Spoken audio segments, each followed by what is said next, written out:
तीनों भाइयों ने सौम्या के परिवार के लिए कल होने वाली सगाई की रस्म पर चर्चा पूरी कर ली और रात के लगभग 11 बजे तक अलग नहीं हुए। चरण हांगशिंग होटल लौट आया, बिस्तर पर लेट गया और यह सोचकर एक अजीब सी खुशी महसूस कर रहा था कि कल वह अपनी प्यारी लड़की को प्रपोज करेगा। विचारों के लंबे दौर के बाद आखिरकार उसे गहरी नींद आ गई। अगली सुबह चरण जल्दी उठा और जैसे ही उसने नहा धोकर नीचे कदम रखा, उसने देखा कि शरत और विक्रम पहले से ही वहां अपनी मोटरसाइकिलों पर टिके हुए उसका इंतजार कर रहे थे। डोंगजी, ये तुम लोग इतनी जल्दी आ गए? बिल्कुल, हम तियांगे की महत्वपूर्ण शादी में देरी नहीं कर सकते। शरत खिलखिलाकर हंसा और विक्रम के चेहरे पर भी मुस्कान थी। चलो तियांगे, पहले नाश्ता करते हैं, फिर खाना खाने के बाद काम पर लग जाएंगे। ठीक है, चरण ने जवाब दिया और अपने दोनों अच्छे भाइयों को नाश्ते के लिए पास की एक नाश्ते की दुकान पर ले गया। नाश्ते के बाद शरत चरण और विक्रम को सीधे अपने परिवार के शुआंगशी डिपार्टमेंटल स्टोर ले गया। शरत के परिवार का शुआंगशी डिपार्टमेंटल स्टोर हुआंगान काउंटी के केवल 2 डिपार्टमेंटल स्टोर्स में से एक था। ये काफ़ी बड़ा था, कुल मिलाकर 2 मंजिलें फैला हुआ था और इसमें सामानों की एक विस्तृत श्रृंखला थी। चरण वहां अपनी ज़रूरत की हर चीज़ खरीद सकता था। शरत ने आज सुबह ही 3 मोड़ और एक आवाज़ वाला खाना तैयार कर लिया था।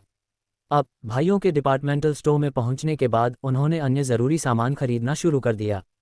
तंबाकू, शराब और चाय ज़रूरी थे, साथ ही आधा सुअर का पैर, 2 काप, 2 बड़े मुर्गे और 10 जिन अंडे भी थे। दुल्हन के दहेज के लिए सफ़ेद खरगोश की कैंडी, ब्राउन शुगर और शीशम की लकड़ी का एक डिब्बा भी था। अंत में चरण ने प्रिया के लिए 2 नए कपड़े और 2 जोड़ी नए जूते खरीदे।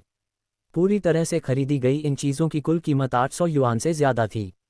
ऐसा इसलिए भी था क्योंकि शरत, जो उस समय का युवा मालिक था, उनके साथ था और उसने उन्हें 30% की छूट दी थी, वरना इसकी कीमत कम से कम 1000 युआन से ज़्यादा होती। सामान काफ़ी ज़्यादा था, इसलिए शरत ने डिपार्टमेंटल स्टोर का छोटा ट्रक चरण की मदद के लिए मंगवाया ताकि सगाई के तोहफे पहुंचाए जा सकें। वह खुद चरण और विक्रम को लेकर डू परिवार के गांव की ओर चल पड़ा।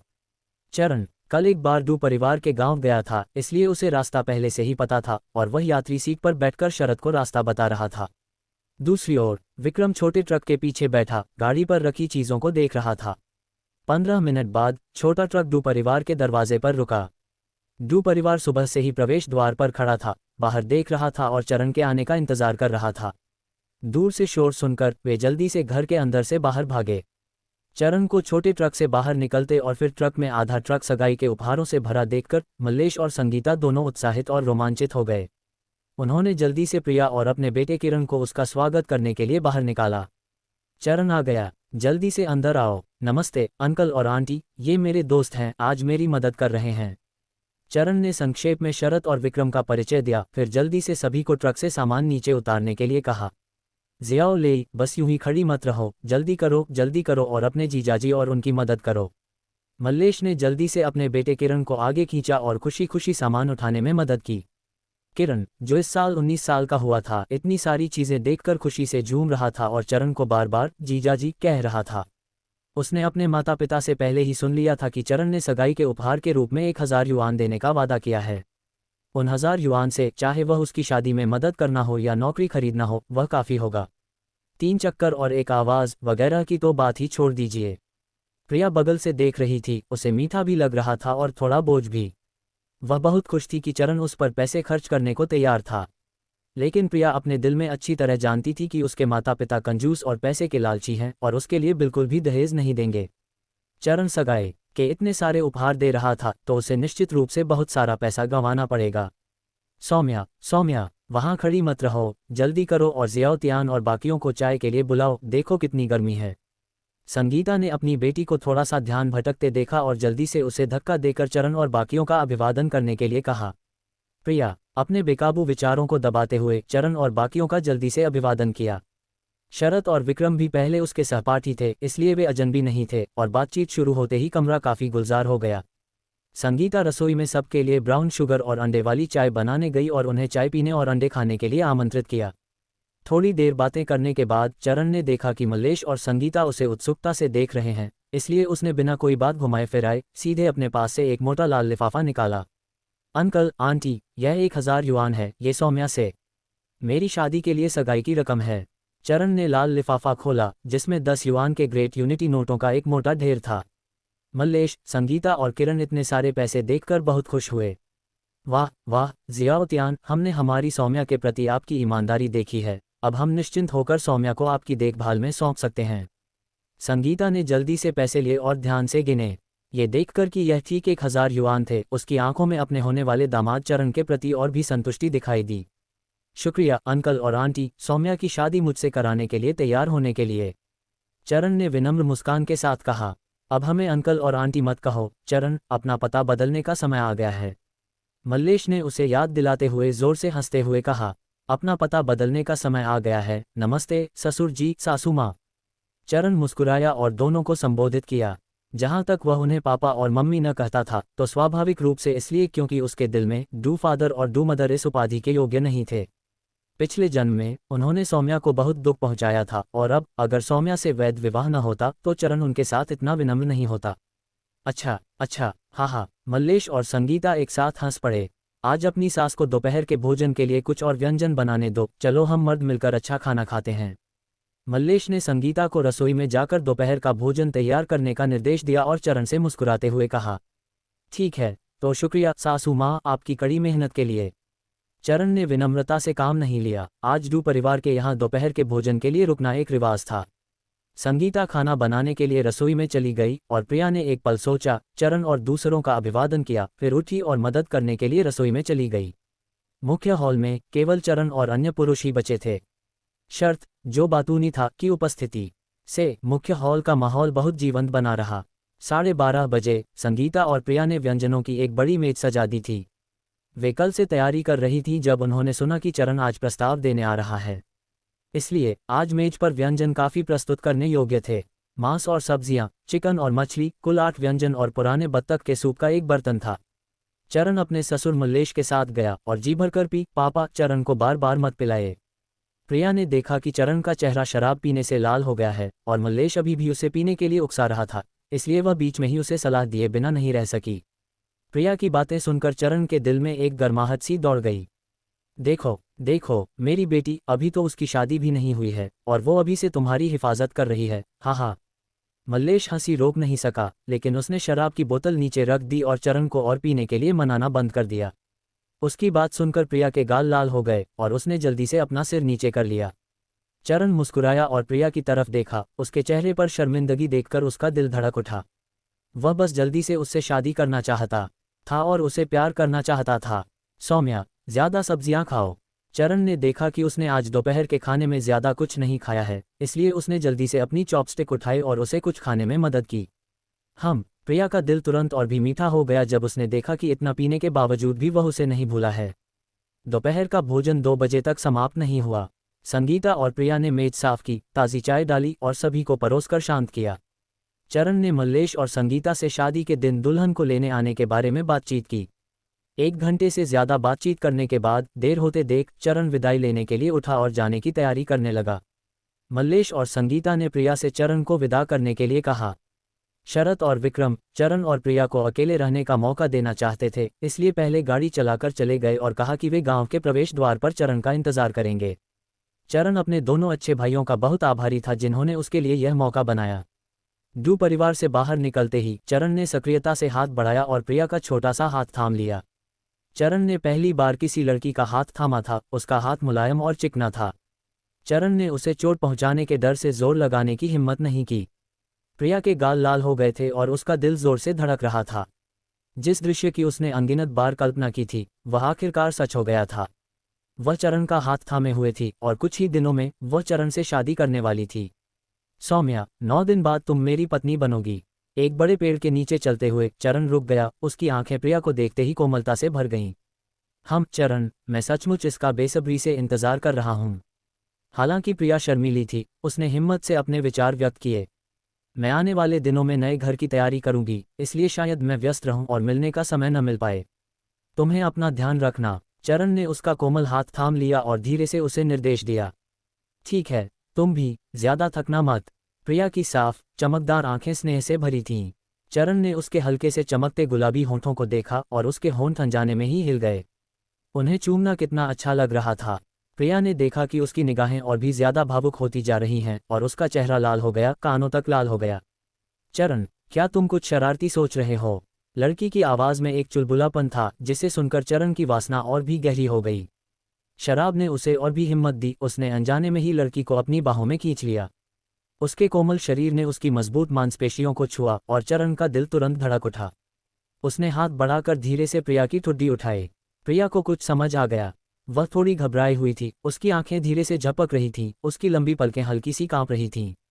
जैसे जैसे चरण नीचे झुका और करीब आता गया, उसने घबराहट में चरण की छाती पर पड़े कपड़े को पकड़ लिया और धीरे से अपनी आंखें बंद कर लीं। आखिरकार दो कोमल होंठ एक दूसरे से मिले। चरण को बस यही महसूस हुआ कि लड़की से आ रही खुशबू खास तौर पर मनमोहक थी और वह खुद को चुंबन को और गहरा करने से नहीं रोक सका। यह उन दोनों का पहला चुंबन था, दो नौसिखिए, बिना किसी तकनीक के, पूरी तरह से सहज ज्ञान पर निर्भर। टकराते और लड़खड़ाते हुए उनकी सांसें उखड़ी हुई थीं। प्रिया इतनी घबराई हुई थी कि वह सांस लेना ही भूल गई, उसके गाल लाल हो गए। उसकी सांस लेने में तकलीफ देखकर चरण ने अनिच्छा से उसके होंठों से खुद को अलग कर लिया। बेवकूफ़ लड़की, सांस लो, उसने धीरे से प्रिया के माथे पर थपथपाया, उसे याद दिलाते हुए। प्रिया ने ताज़ी हवा के बड़े बड़े घूंट लिए। जब वह संभली तो उसने खुद को चरण की छाती पर अपनी छोटी सी मुक्का मारने से नहीं रोका। चरण, तुम बहुत शरारती हो। माफ़ करना, यह मेरा पहला चुंबन है, इसलिए मैं ज़्यादा कुशल नहीं हूँ। अगली बार मैं ज़रूर बेहतर करूँगा। चरण ने आगे बढ़कर उसके कंधे थाम लिए, उसकी आवाज़ पश्चाताप से भरी थी। प्रिया के गाल जल रहे थे। उसने चरण की तरफ एक नज़र डाली, उसका स्वर प्रसन्न था। तो चरण, ये तुम्हारा भी पहला चुंबन है। तुम पहली लड़की हो जिसे मैंने चूमा है। चरण ने आगे बढ़कर उसका हाथ थाम लिया और धीरे से कहा। ये सुनकर प्रिया के दिल में मिठास भर गई। वे कुछ देर चुपचाप खड़े रहे, फिर चरण ने अनिच्छा से कहा, सौम्य, मुझे वापस जाना है। प्रिया को भी थोड़ी हिचकिचाहट हुई, लेकिन ये सोचकर कि वह जल्द ही चरण से शादी कर लेगी, उसके दिल में फिर से खुशी फैल गई। चरण, वापस जाते हुए सावधानी से गाड़ी चलाना। मैं तुम्हारे आने और मुझसे शादी करने का इंतज़ार करूंगी। ठीक है, तुम वापस जाओ। गर्मी बहुत है, मुझे विदा करने की कोई ज़रूरत नहीं है। चरण ने प्रिया का हाथ छोड़ा, उसे हाथ हिलाया और फिर गांव के प्रवेश द्वार की ओर चल दिया। प्रिया वहीं जड़वत खड़ी रही जब तक कि चरण का रूप आंखों से ओझल नहीं हो गया, फिर वह वापस मुड़ी। जब चरण डू फैमिली विलेज के प्रवेश द्वार पर पहुंचकर उसने देखा कि ट्रक एक बड़े पेड़ के नीचे ठंडी छांव में खड़ा है और शरत और विक्रम पेड़ के नीचे उकड़ू बैठकर उसका इंतजार कर रहे हैं। उसे पास आते देख दोनों भाइयों ने चरण को आंख मारी। तियांगे, कैसा रहा? क्या तुम और सौम्या साओजी कुछ करीब आए? शरत झुककर मुस्कुराहट के साथ चिढ़ाया। विक्रम भी उत्सुक लग रहा था। बच्चों को ताक झांक नहीं करनी चाहिए। चलो, यहाँ गर्मी नहीं है क्या? चरण ने दोनों को घूरा। वापस जाओ और मुझे घर ढूंढने में मदद करो। तियांगे शर्मीला है, हा। शरत और विक्रम जोर से हंस पड़े, जल्दी से उठकर कार में बैठ गए। जब तक वे काउंटी टाउन लौटे, दोपहर के लगभग 4 बज चुके थे। शरत ने छोटा ट्रक वापस चलाया और जिंगफू 125 मोटरसाइकिल पर आ गया।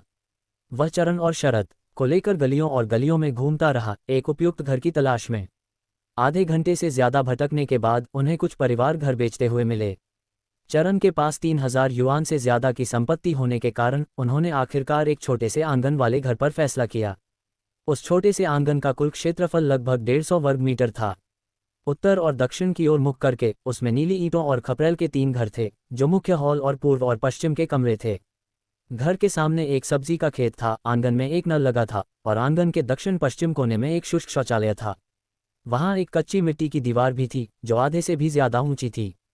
ये देखने में बहुत अच्छी लग रही थी। उस छोटे से आंगन का मालिक जोहू नाम का एक 60-100 साल का बूढ़ा आदमी था। बूढ़े जोहू की पत्नी का जल्दी निधन हो गया था और उसके बेटे ने जियांग शहर में व्यापार करके बहुत पैसा कमाया था। शहर में एक नया घर खरीदा था और उसे बुढ़ापे में वहीं ले जाना चाहता था, इसलिए वह घर पर ही अपना घर बेचना चाहता था।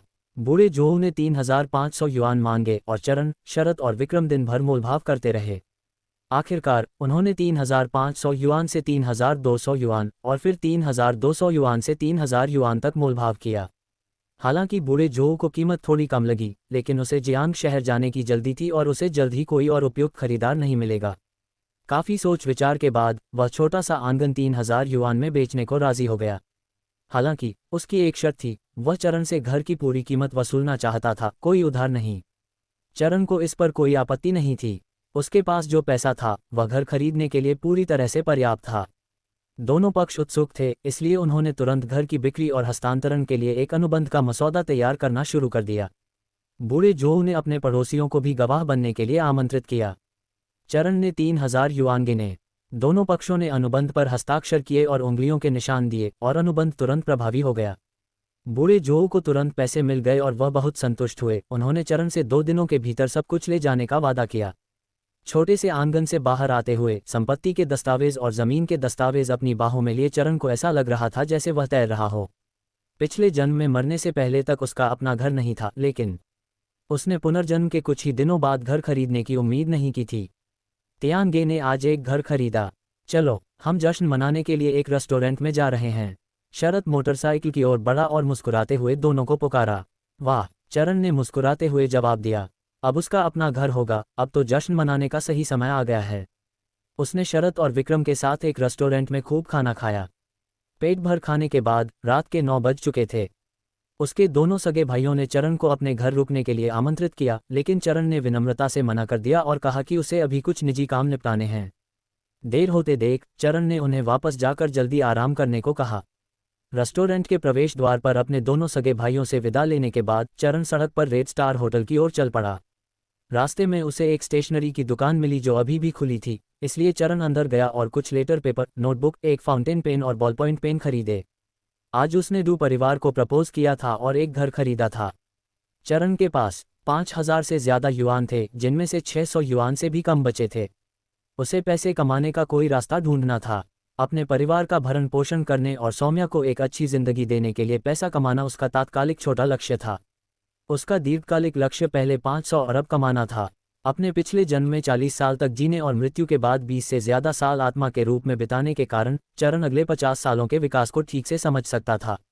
और उसकी एक खास पहचान भी थी, यूजियान बुक स्टोर। चरण को यूजियान बुक स्टोर की शुरुआत का पता नहीं था, लेकिन इस बुक स्टोर में 5,000 साल का इतिहास, साथ ही अगले कुछ दशकों का ज्ञान और सभ्यता समाहित थी। कहा जा सकता है कि चरण जो कुछ भी जानना या सीखना चाहता था वह यूजियान बुक स्टोर में मिल सकता था। जब तक चरण चाहे वह किसी भी उद्योग में कदम रख सकता था, लेकिन ये तो अपनी सीमा से आगे बढ़ना था। इस समय चरण को सबसे ज्यादा जरूरत शुरुआती पूंजी जुटाने की थी। उसने सोच समझकर कुछ लोकप्रिय गाने और मशहूर फिल्मों की पटकथाएं लिखकर शुरुआत करने का फैसला किया और उन्हें मनोरंजन कंपनियों को भेजकर अपनी पहली कमाई का जरिया बनाने का फैसला किया। रेड स्टार होटल में वापस आकर चरण मेज पर बैठा और मंद रोशनी में उसने कलम उठाई और कागज पर लिखना शुरू कर दिया। पूरे 3 घंटे तक वह अपने काम में डूबा रहा। रात के 12:30 बजे तक व्यस्त चरण ने 3 लोकप्रिय सुनहरे गीत और 2 फिल्मों की पटकथाएं लिखीं। उन्होंने लोकप्रिय गीतों की धुनों और बोलों के साथ साथ पटकथाओं को भी ऊपरी और निचले भागों में बांट दिया। चरण ने पहले भाग को कल डाक से भेजने की योजना बनाई। मनोरंजन कंपनी द्वारा सहयोग में रुचि दिखाने और शर्तों पर सहमति बनने के बाद वह दूसरा भाग सौंप देगा। पांडुलिपियों को व्यवस्थित करने के बाद चरण ने जम्हाई ली, अंगड़ाई ली और बिस्तर पर लेटने के लिए चल दिया। व्यस्त दिन के बाद वह थका हुआ और नींद से भरा हुआ था और जैसे ही उसका सिर तकिए से टकराया चरण को तुरंत नींद आ गई। भोर तक वह गहरी नींद सोता रहा। सुबह उठने पर चरण नीचे होटल के रिसेप्शन पर गया और अपने प्रवास को एक और दिन के लिए बढ़ा दिया। वह बगल की नाश्ते की दुकान पर गया और पेट भरने के लिए कुछ उबले हुए बन और तले हुए आटे की टिकियां खाईं। खाने के बाद चरण पहले कई मनोरंजन कंपनियों के संपर्क विवरण और पते जानने गया। फिर वह डाकघर में कई पत्र भेजने गया, छोटे से आंगन का पता और अपने अच्छे भाई शरद के घर का फ़ोन नंबर छोड़ गया। पत्र भेजने के बाद चरण होटल की दूसरी मंजिल पर अपने कमरे में लौट आया।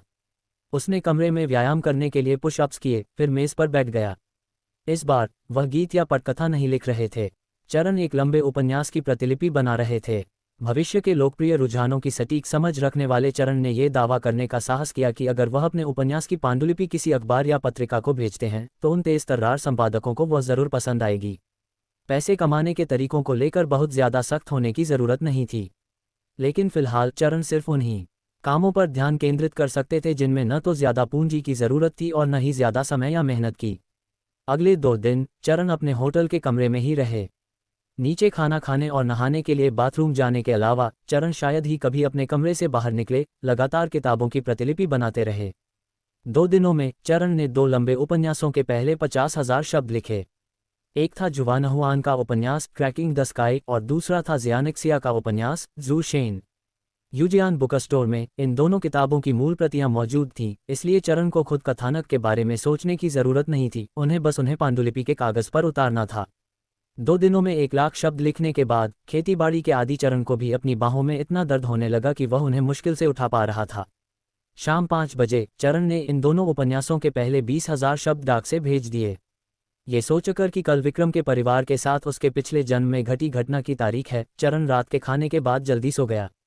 वह भोर होने तक प्रतीक्षा करेगा और फिर विक्रम के घर के पास जाकर निगरानी करेगा। 22 जुलाई सुबह सुबह जैसे ही पौ फटने लगी, चरण ने नाश्ता समाप्त किया, एक टैक्सी बुलाई और विक्रम के घर के पास चला गया। सुबह 6:20 बजे से चरण विक्रम के घर के पास दुबक कर बैठ गया। अभी भी सुबह थी, उस समय अधिकांश लोग जागे नहीं थे। सुबह 7 बजे के बाद विभिन्न घरों से धीरे धीरे भोजन की सुगंध आने लगी। चरण एक पेड़ के पीछे दीवार के कोने से टिक गया, अगर कोई वहां से गुजरता तो ध्यान से देखे बिना उसे नोटिस नहीं करता। अचानक विक्रम के पड़ोसी के घर से दर्द की एक तेज चीख आई। आसपास के कई पड़ोसियों ने इसे सुना और जल्दी से जांच करने के लिए बाहर भागे। केवल विक्रम का परिवार बंद दरवाजों के पीछे रहा, मानो उन्होंने अगले दरवाजे का शोर नहीं सुना हो। विक्रम को चरण की याद दिला दी गई थी, जिसमें फादर जो और मदर जो को घर के अंदर रहने और बाहर जाकर हंगामे में शामिल न होने के लिए कहा गया था। जल्द ही बाहर से भीड़ की भयानक दहाड़ें, चीखें और घबराई हुई आवाजें रुक रुक कर सुनाई देने लगीं। कोने में छिपा चरण विक्रम के पागल पड़ोसी को चाकू लेकर लोगों को काटते हुए देख रहा था, लेकिन वह हंगामे में शामिल होने बाहर नहीं गया जब तक विक्रम का परिवार मुसीबत में न हो। वह दूसरों को बचाने के लिए अपनी जान जोखिम में नहीं डालेगा। ये तमाशा 20 मिनट में खत्म हो गया, जब पुलिस स्टेशन से पूरी तरह से हथियारों से लैस साथी दौड़े और बेकाबू पागल को काबू में कर लिया।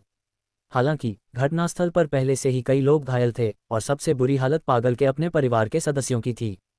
पागल की पत्नी की मौके पर ही हत्या कर दी गई और उसके सबसे छोटे बेटे का एक हाथ काट दिया गया। पड़ोसी डर से कांप रहे थे और पुलिस साथियों पर लगातार पागल पर आरोप लगा रहे थे। पुलिस द्वारा पागल को काबू करने के बाद विक्रम का परिवार भी हंगामा देखने के लिए घर से बाहर भागा। ये जानकर कि पागल ने एक व्यक्ति की हत्या कर दी है और 6 को घायल कर दिया है, विक्रम के परिवार के चेहरे तुरंत पीले पड़ गए। इस क्षण विक्रम का चरण के प्रति आभार चरम पर पहुंच गया। अगर चरण की पूर्व चेतावनी न होती, विक्रम का परिवार जरूर हालात का जायजा लेने बाहर आया होगा। आखिरकार पागल आदमी उनके ठीक बगल में रहता था। अगर वे सचमुच बिना तैयारी के बाहर निकल जाते तो कोई अंदाजा नहीं लगा सकता था कि क्या होता। अगर वे भाग्यशाली होते तो उन्हें मामूली चोटें ही लगती, अगर बदकिस्मत होते तो उन्हें सीधे मौत के घाट उतार दिया जा सकता था।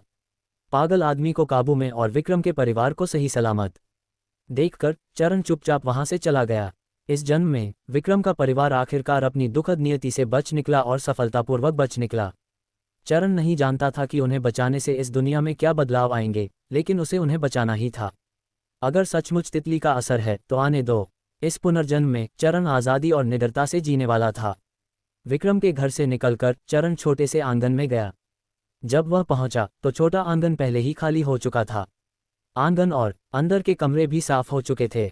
बूढ़े जोहू ने चरण को आते देखा और मुस्कुराते हुए उसे चाबियों का एक गुच्छा थमा दिया। छोटे किन, ये रही तुम्हारे लिए चाबियां। अगर तुम अब दरवाजे पर लगे ताले का इस्तेमाल नहीं करना चाहते तो उसे बदलकर एक नया ताला लगा दो। ठीक है, शुक्रिया अंकल जोहू। चरण ने चाबियां लीं और विनम्रता से उनका शुक्रिया अदा किया। बूढ़े जोहू ने हाथ हिलाया और अपनी छड़ी पर झुककर चला गया। चरण आंगन में खड़ा था, अपने सामने छोटे से आंगन को देख रहा था और बहुत उत्साहित महसूस कर रहा था। अब से यही उसका और सौम्या का घर होगा। अरे तियांगे, मुझे पता था कि तुम आज यहाँ होगे। शरद की आवाज़ गूंजी और चरण ने अपना सिर घुमाया और उसे और विक्रम को साथ साथ आंगन में चलते देखा। डोंगजी, ये तुम बिल्कुल सही समय पर आए हो। चलो मुझे सामान तैयार करने में मदद करो। उन दोनों को देखकर चरण ने स्वाभाविक रूप से 2 मजबूत आदमियों को भर्ती कर लिया। ठीक है, हम दोनों तियांगे की मदद के लिए यहाँ हैं। शरद ने झट से जवाब दिया। तियांगे, मुझे तुमसे कुछ कहना है। विक्रम ने चरण को देखा तो उसके चेहरे पर कृतज्ञता के भाव उभर आए। तुमने ही तो कुछ दिन पहले मुझे याद दिलाया था कि पागल हो रहे पड़ोसी से सावधान रहना, समझो क्या? चरण ने अनजान बनने का नाटक करते हुए पूछा, क्या कुछ हुआ है? शरद ने अभी तक विक्रम को इस बारे में बात करते नहीं सुना था और इस समय उसने भी विक्रम को उत्सुकता से देखा। तुम हमारे सामने क्यों शर्मीले बन रहे हो? वह पागल हु गुआंगक्वान आज सुबह पागल हो गया। उसने अपनी पत्नी को चाकू से काट डाला और अपने बेटे का एक हाथ काट डाला। विक्रम ने अधीर शरद को घूरा और जल्दी से बोला, वह इतना पागल है? चरण और शरद दोनों हैरान रह गए। हाँ, तुम दोनों नहीं जानते, हु गुआंगक्वान बहुत पागल है। अपने परिवार को मारने के बाद वह फिर से बाहर भाग गया और उस समय बहुत से लोग ये हंगामा देखने के लिए बाहर आ गए। हु गुआंगक्वान ने जिसे भी देखा उसे मार डाला और हमारे घर के आसपास के कई पड़ोसी गंभीर रूप से घायल हो गए। एक ही सांस में ये कहने के बाद विक्रम ने गंभीरता से चरण का धन्यवाद किया। तियांगे, तुम सचमुच हमारे परिवार के रक्षक हो। अगर तुमने उस दिन मुझे बार बार हुगुआंगक्वान से सावधान रहने की चेतावनी नहीं दी होती तो शायद हमारा पूरा परिवार आज सुबह ये हंगामा देखने के लिए बाहर आ जाता। चरण ने उस सुबह पूरी घटना देखी थी, इसलिए विक्रम को ये सब फिर से बताते हुए सुनकर उसके दिल में ज्यादा भावनाएं नहीं उठीं, लेकिन फिर भी उसने अपने चेहरे पर प्रतिक्रिया देकर सहयोग किया। तो मैंने अनजाने में तुम्हारे परिवार को एक विपत्ति से बचा लिया। तियांगे, कमाल है। ये सुनकर शरद को एक सिहरन सी हुई। ये वाकई डरावना है। मुझे उम्मीद नहीं थी कि एक मानसिक रूप से बीमार इंसान का कहर इतना जबरदस्त होगा। हाँ, कुछ समय पहले जब हुगुआंगक्वान पागल हो गया था तो हम सब ने उसके परिवार को उसे पागलखाने भेजकर बंद करने का सुझाव दिया था, लेकिन किसे पता था कि उन्होंने किसी भी हाल में मना कर दिया। अब अच्छा हुआ, उनके परिवार को तकलीफ हुई। हुगुआंगक्वान ने इस बार किसी की जान ले ली। हालांकि यह मानसिक बीमारी की वजह से है और उसका दिमाग साफ नहीं है, फिर भी अब उसे जबरदस्ती बंद कर दिया जाएगा। विक्रम ने भावुक होकर आह भरी और राहत की सांस भी ली। अगर ऐसा कोई पागल पड़ोस में रहता तो शायद वे हमेशा डर में रहते। ये भी अच्छा है, इससे वह बाद में बाहर पागल होने से बच जाएगा। चरण ने हल्के से सिर हिलाया। ठीक है, अब इस बारे में और बात नहीं करते। तियांगे, शरद और मैं तुम्हारी चीजें खरीदने में मदद करेंगे। विक्रम ने अपना सिर थोड़ा हिलाया। इस गंभीर विषय पर आगे चर्चा जारी नहीं रखना चाहता था। आखिरकार किसी की मौत हुई थी और इतने सारे पड़ोसी घायल हुए थे। ठीक है, चलो। तारांकन तारांकन तारांकन शरद और विक्रम, इन दो अच्छे भाइयों की मदद से छोटे से आंगन के लिए ज़रूरी रोज़मर्रा की चीज़ें अगले 2-3 दिनों में जल्दी से खरीद ली गईं। बर्तन, कटोरे, करछुल, बाल्टियाँ, कटिंग बोर्ड, क्लीवर, चम्मच, स्पैचुला, तेल, नमक, सोया सॉस, सिरका, चावल और आटा सब पूर्वी कमरे की रसोई में तैयार थे। रसोई में पहले से ही एक चूल्हा था, इसलिए नया बनाने की कोई ज़रूरत नहीं थी। इसके अलावा काउंटी शहर में जलाऊ लकड़ी की कमी थी और ज़्यादातर लोग खाना पकाने के लिए कोयले के चूल्हे का इस्तेमाल करते थे। चरण ने एक नया कोयले का चूल्हा और सैकड़ों कोयले के ब्रिकेट भी खरीदे। छोटे से आंगन के मूल मालिक ने एक अलमारी, एक मेज, 2 कुर्सियां और 2 छोटे स्टूल भी छोड़े थे, जिनसे चरण को आसानी से मदद मिली। मुख्य हॉल में पश्चिम वाला कमरा शयनकक्ष था। चरण ने पुराना बिस्तर हटा दिया और उसे जलावन के लिए काटने की योजना बनाई। एक नई दुल्हन नए बिस्तर पर सोती है। चरण नहीं चाहता था कि इस संबंध में प्रिया को अपमानित महसूस हो। शयनकक्ष की जगह 2 मीटर लंबा और 1.8 मीटर चौड़ा एक नया शीशम का बिस्तर रखा गया। चूंकि गर्मी का मौसम था, मच्छर थे, इसलिए चरण ने एक मच्छरदानी भी लगा दी। अलमारियां और अन्य फर्नीचर अभी नए नहीं खरीदे गए थे। चरण ने बाद में जब उसके पास अधिक खर्च करने योग्य आय होगी तो उन्हें धीरे धीरे जोड़ने की योजना बनाई। उसने सबसे पहले आवश्यक सामान जैसे थर्मस, वॉश बेसिन, 2 नई सूती रजाइयाँ, नई चादरें, एक जोड़ी तकिए, एक दर्पण, एक कंघी, टूथब्रश, तौलिए, चाय के कप, टूथपेस्ट, साबुन, शैम्पू और टॉयलेट पेपर तैयार किए। शरद और विक्रम ने चरण को छोटा सा आंगन साफ करने और सामान अंदर रखने में मदद की और खाली कमरे तुरंत घर जैसे लगने लगे। तियांगे ने इस पर बहुत सोच विचार किया है। सौम्या साओजी को ये घर जरूर पसंद आएगा। शरद ने कमरों और आंगन को देखते हुए खुशी से मुस्कुराते हुए कहा। चरण के चेहरे पर भी एक सुकून भरी मुस्कान आ गई। कुछ दिनों की कड़ी मेहनत के बाद आखिरकार वह इस आंगन को देखने लायक बनाने में कामयाब हो गया। आज रात मैं खुद कुछ अच्छे व्यंजन बनाऊंगा ताकि हम भाई अच्छा खाना खा सकें। शरद और विक्रम बिना किसी शिकायत के मदद करता था और स्वाभाविक रूप से चरण अपने अच्छे भाइयों के साथ बुरा व्यवहार नहीं करता था। उन्हें खाना खिलाना एक तरह से उपहार स्वरूप धन्यवाद था। भविष्य में चरण अपने दोनों अच्छे भाइयों को खूब पैसा कमाने में मदद करने की भी योजना बना रहा था। ठीक है, तो शरद और मैं सौम्या साओजी से पहले ही तियांगे के हाथ का बना खाना चखेंगे। विक्रम हंसा। चरण स्वाभाविक रूप से खाना बनाना जानता था और उसकी पाक कला औसत से ऊपर मानी जाती थी। शाम को उसने स्वादिष्ट व्यंजनों से भरी एक मेज सजाई, मांस और सब्जियां दोनों। ये थे बिग प्लेट चिकन, मीठी और खट्टी मछली, ब्रेज्ड पोर्क रिब्स, लहसुन बैंगन, ठंडा मिक्स्ड लोट्स रूट, सिरके के साथ तली हुई पत्ता गोभी, मूंगफली की एक प्लेट और 3 डेलिसियस सूप। तियांगे, तुम्हारा खाना पकाने का हुनर वाकई कमाल का है। शरद ने मुंह से तेल टपकाते हुए चरण को अंगूठा दिखाते हुए कहा। इस मामले में मैं हार मानता हूँ। तियांगे का खाना पकाने का हुनर इतना अच्छा है कि वो किसी रेस्टोरेंट में हेड शेफ भी बन सकता है। विक्रम ने अपनी पसली कुतरते हुए कहा। उसका चेहरा सहमति से भरा हुआ था। तुम दोनों तो बस बकवास कर रहे हो। चरण को अपने पिछले जन्म से ही अपने खाना पकाने का हुनर पता था और अब इन दोनों की बढ़ा चढ़ाकर बातें सुनकर वह हंसा और उन्हें डांटा, फिर अपनी चॉपस्टिक उठा ली। उसने मीठी और खट्टी मछली का एक टुकड़ा उठाया और उसे खा लिया। जैसे ही मीठी और खट्टी मछली का स्वाद उसकी जीभ पर फैला, चरण खुद को थोड़ा अचंभित हुए बिना नहीं रख सका। धिक्कार है, ये स्वाद वाकई लाजवाब है। चरण ने फिर दूसरे व्यंजन उठाए, उन्हें एक एक करके चखा और अचानक उसकी आंखों में एक एहसास आया। अपने पिछले जन्म में उसकी खाना पकाने की तकनीक औसत थी और उसे खाना पकाने की प्रक्रिया के बारे में ज़्यादा समझ नहीं थी। लेकिन बाद में उसकी मृत्यु के बाद यूजियान बुक स्टोर हमेशा उसका पीछा करता रहा। जब चरण किताबों की दुकान में बोर होता तो कभी कभी कोई कुक बुक खोलकर उस पर नज़र डाल लेता। उसने महसूस किया कि आत्मा शरीर बनने के बाद उसकी याददाश्त और भी मजबूत हो गई थी, इसलिए उसने जो किताबें पढ़ी थीं और जो ज्ञान सीखा था वह उसके मन में गहराई से अंकित हो गया था। इस बार खाना बनाते समय चरण ने अनजाने में ही रसोई की किताब में बताए गए चरणों का इस्तेमाल किया और उसके बनाए व्यंजन स्वाभाविक रूप से बेतरतीब ढंग से बनाए गए व्यंजनों से अलग स्वाद वाले थे। ये समझने के बाद चरण का मन अब दुविधा में नहीं रहा। सिर्फ खाना मत खाओ, आओ पियो। अपने दोनों भाइयों को सिर्फ खाने पर ध्यान केंद्रित करते देखकर चरण ने शराब की बोतल खोली और उनके लिए शराब डाली। तियानगे का खाना लाजवाब है, सौम्या साओजी सचमुच आपसे शादी करके धन्य हो गई। शरद ने दिल खोलकर खाया और चरण को शराब परोसते देख उसने जल्दी से अपनी चॉपस्टिक नीचे रख दी और दोनों हाथों से गिलास उठा लिया। क्या मैं आगे से अक्सर खाने पर आ सकता हूँ? उसने धीरता से कहा, उसकी आंखें चमक रही थीं। मैं भी। विक्रम भी जल्दी से बोल पड़ा। जब भी चाहो आ जाना, जब तक मैं उपलब्ध हूँ। चरण ने अपना गिलास उठाया, आओ टोस्ट करते हैं। डोंगजी ये मैं चरण अब अपना घर बसा रहा हूँ, अपने पुराने परिवार से नाता तोड़ रहा हूँ।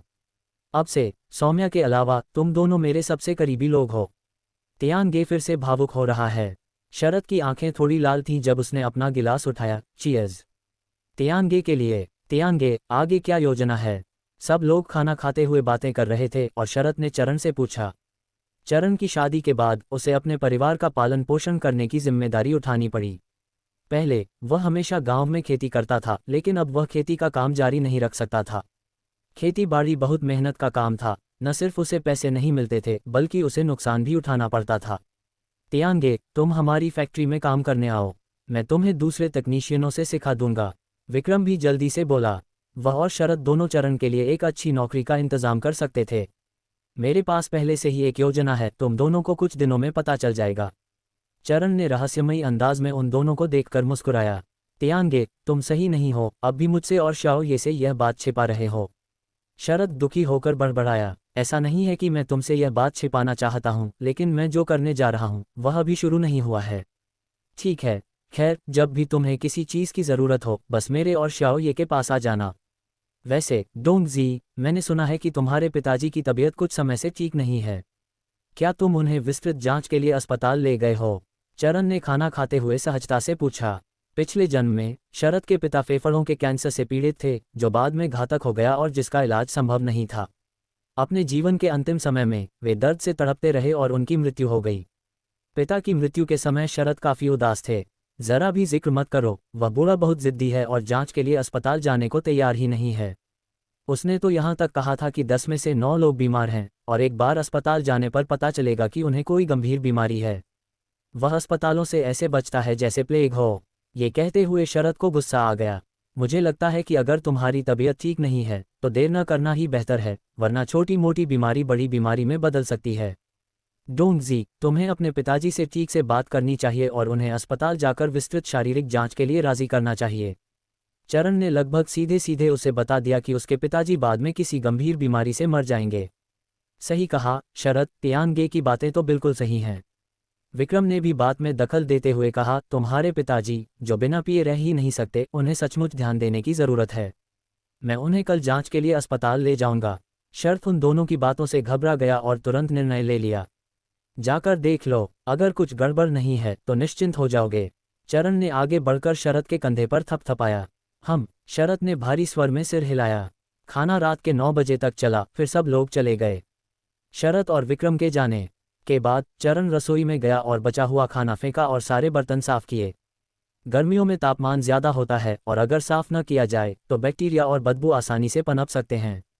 खाना खत्म करने के बाद वह आंगन में खड़ा होकर नारंगी पीली रोशनियों को देख रहा था। सौम्या की शादी के बाद उनके मधुर जीवन का इंतजार कर रहा था। अगले दिन दोपहर 2 बजे चरण मुख्य हॉल के बीचों बीच बैठा उपन्यास की कहानी दोहरा रहा था, तभी उसे अचानक तेज कदमों की आहट सुनाई दी। उसने दरवाजे की तरफ देखा और देखा कि शरद तेजी से आंगन में आ रहा है। डोंगजी, उसके चेहरे पर अजीबोगरीब भाव देखकर चरण चिंता से भरकर खड़ा हो गया। तियांगे, मेरे प्यारे तियांगे। शरत लाल आंखों से चरण के पास गया और उसके कंधे पर जोर से मुक्का मारा। मैंने तुम्हारी और शियाओये की बात मान ली और आज मैं अपने पिताजी को विस्तृत जांच के लिए काउंटी अस्पताल ले गया। डॉक्टर ने कहा कि उनके फेफड़े में एक ट्यूमर है और उसे निकालने के लिए जियांग सिटी में सर्जरी करवानी होगी। हालांकि चरण को पहले से ही पता था, फिर भी जब उसने शरत को ये कहते सुना तो उसने चिंता जताई। क्या यह एक सौम्य ट्यूमर है? सर्जरी के बाद ये दोबारा नहीं होना चाहिए, है ना? जियांग सिटी में और विस्तृत जांच के बाद ही पता चलेगा। शरत ने सिर हिलाया, उसके चेहरे पर एक कड़वाहट थी। हम जल्द ही जियांग सिटी जा रहे हैं तियांगे। शुक्रिया।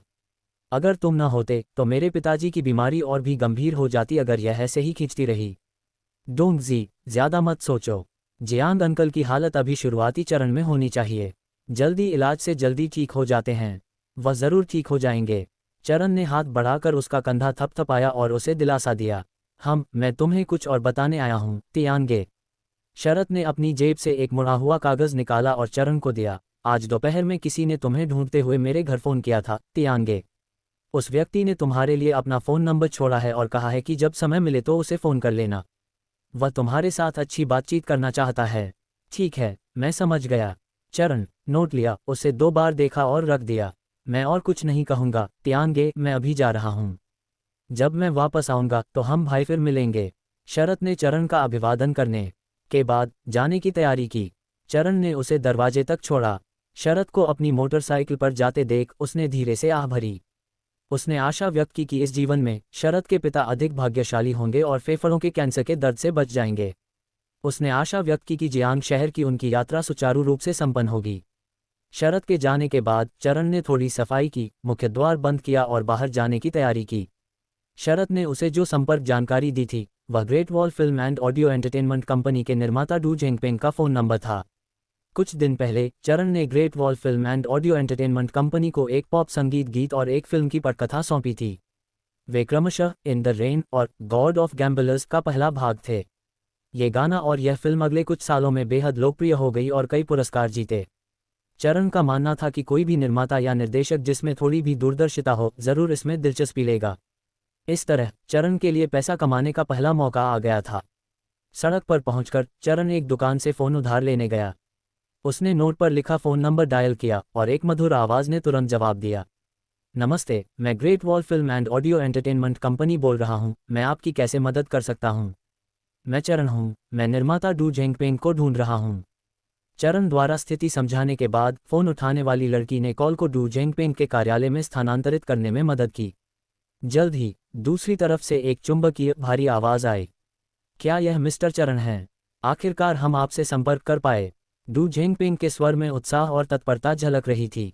मैं चरण हूँ, मिस्टर डू। मुझे आश्चर्य है कि क्या आपकी कंपनी मेरे द्वारा भेजे गए गीत और फिल्म की पटकथा पर सहयोग करने का इरादा रखती है।